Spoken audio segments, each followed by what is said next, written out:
Good morning, Tammy DiLorenzo from the Catholic Diocese of Biloxi, Office of Finance. I hope everyone's doing well this morning. I know we're in some unprecedented times. This video is to give you a little bit more information and an update on an email that we sent to you yesterday. If you have not checked your emails, please do that as soon as possible.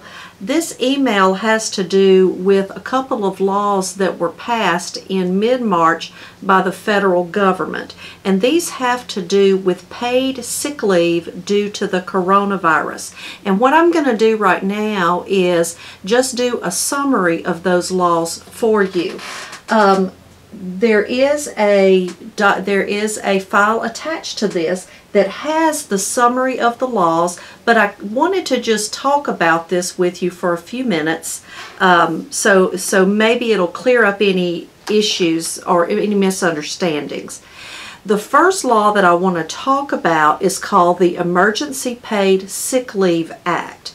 Now, what this does is it requires your location to pay up to 10 days of emergency sick leave if an employee is unable to work or work from home and one of these following situations apply to them. If the employee is quarantined due to a federal, state, or local government order, then they are due up to 10 days of paid sick leave. The second situation in which you would have to pay an employee the leave is if the doctor has advised the employee to quarantine or self-isolate because of that particular employee's health situation. And this law is requiring that we be sensitive to those issues. So in that case, you would pay that employee their regular pay for up to 10 sick days. The third situation in which this applies is if your employee is actually experiencing symptoms from COVID-19 and they are working with their physician to see whether they have this virus and then any time that they would need for recovery. So just like the first two situations, you would pay this employee their regular pay up to 10 sick days. Now, there are two additional situations in which you would pay your employees. But in these two situations, you'll only pay them up to 2/3 of their regular pay. If your employee has to take care of someone who meets one of the criteria that I just talked about, if there is the quarantine, if they have to take care of someone whose doctor has advised them to self-isolate, or if that person is experiencing the symptoms. In that case, if they're having to take care of someone, then you should pay them up to 2/3 of their regular pay for up to 10 sick days. There's one other situation in which this law applies. If your employee has a child whose school or daycare is closed and they must stay home to take care of this child, in that case, you would also pay them 2/3 of their regular pay up to 10 sick days. Now, what do we do if we have part-time employees that fall into any of these categories? Well, this sheet and the law tells us that what we do is we get an average of how many hours that employee would normally work, and then we would pay that employee that average number of hours at their regular rate of pay for up to the 10 sick days. So those categories still apply. The summary that I've sent you gives you that information, but I wanted to go over that with you in case there are any misunderstandings about that. Now,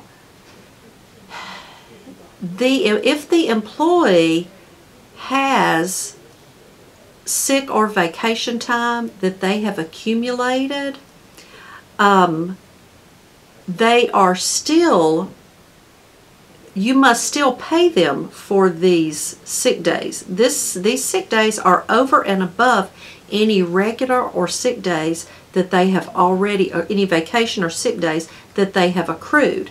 Now, in the case of where you're paying one 2/3 of their salary, then you may supplement from their vacation or sick so that they can receive a full paycheck. We do not and we cannot require that they take their regular vacation or sick in place of this emergency sick leave. You must pay them this emergency sick leave if they qualify under the law. So what happens if they don't end up needing all of those 10 days? If they don't need all 10 of those days, you only pay them for the days that they use. These days will stay into effect actually until the end of December of 2020. Now, because you are required to furnish this sick leave to your employees, what will happen is the federal government is going to give that money back to you. Okay, so you will need to keep up with the amounts that you have paid out of this sick leave, and then you will receive this back from the government by credits on your payroll taxes. Now, we don't quite know exactly how that part of this is going to work right now because the IRS is still working on that. We think part of it is going to come with a credit when you make a payroll tax deposit, and then the rest of it we think there will be a form that you'll fill out to be able to be reimbursed for the excess funds. So then the question becomes, how do you document the sick leave that you've paid out? And I'm going to go over with you a spreadsheet that I sent you when I sent you the summary of the law. But before we do that, I want to go over with you an addition to the family medical leave law that happened at the same time of this emergency sick leave. So I'm sure all of you know that under the family medical leave, employees are eligible for 12 weeks of family medical leave time if they meet certain criteria. This particular extension of this law has added an additional criteria so that someone can qualify for what they're calling emergency family and medical leave. This expands the Family Medical Leave Act, and what it does is it gives someone the 12 weeks in the case that they would qualify because their child is unable to attend school or daycare because their school or daycare has closed. In that case, you would pay this person for up to those weeks at their regular pay, and then just like the emergency sick leave, you will get a credit from the federal government for any of those funds that you are out. So that leave, I beg your pardon, I may have misspoken, because that expansion of the family medical leave, you only pay them up to 2/3 of their regular pay for up to those weeks that are allowed.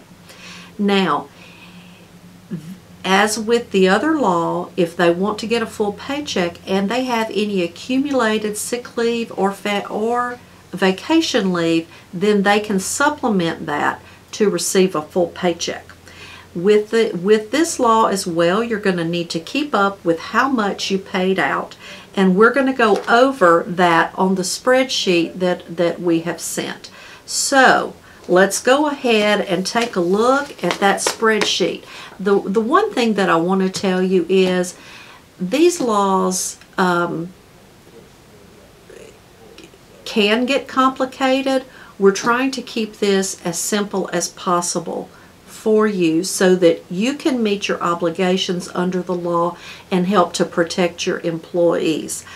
If you do have any questions after you've reviewed this video or need any help with anything on this documentation, please know that you can contact me or anyone in the finance office to get some help with this. All right, so let's go ahead and let's look at the spreadsheet. This is the email that you would have received yesterday. It would have come from Teresa Fetters in the Diocesan Finance Office. It has the summary that we just went over, and it has a spreadsheet on how to document the leave that you've paid under these laws. I've also attached information that the United States Conference of Catholic Bishops sent out regarding these two laws. So, make sure you have this email and that you have this spreadsheet. So now let's go over this spreadsheet. This is the spreadsheet. It's called How to Document Leave Under These Laws. There are 3 tabs on this spreadsheet.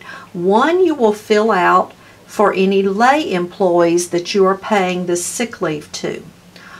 There is another tab if you have to pay this sick leave to any priest. Now, that is the first law, which is about the emergency sick leave. If you have to give someone an expansion of the family medical leave, then there's a tab about what you will pay them at that point. So let's take a look at these tabs and let me walk through this with you to show you how to fill it out. Let's say we have John Smith, who is one of our regular employees, and we paid them on April 15th of 2020.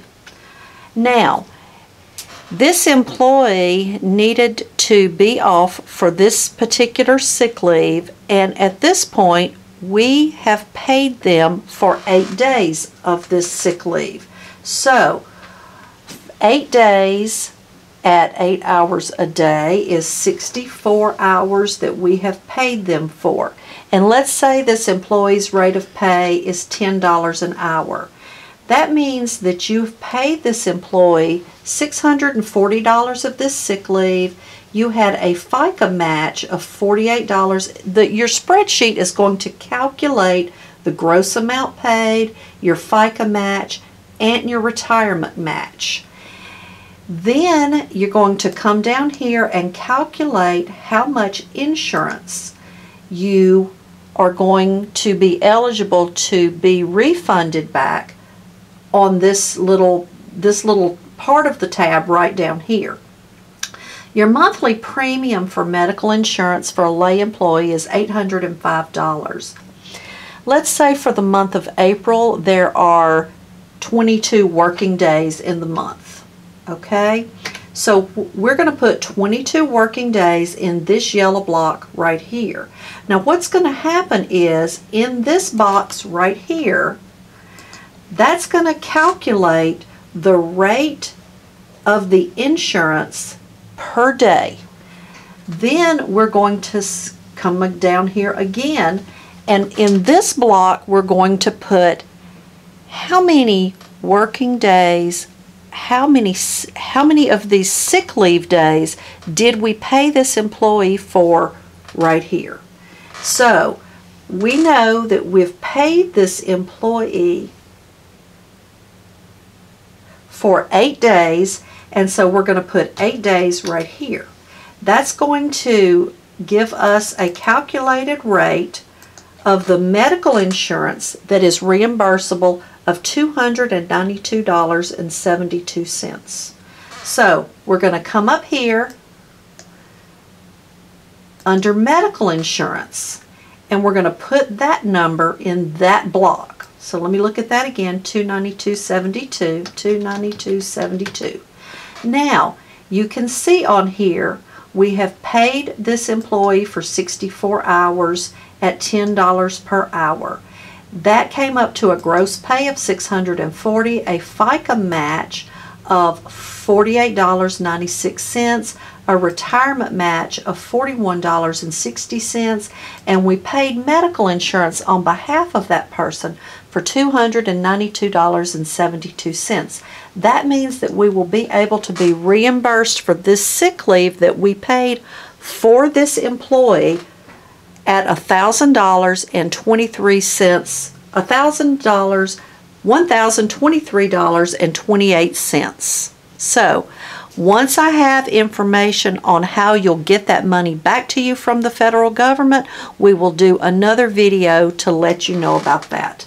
Now, we talked about doing this pay for any of our part-time people. We've talked about the additional sick leave. So, if you have a priest that you have to provide this sick leave for, we have the tab on here, you would do the same. You would put your priest's name, then you're going to put the date that you paid them, the gross amount that you paid them, then any retirement and medical insurance that you paid on their behalf.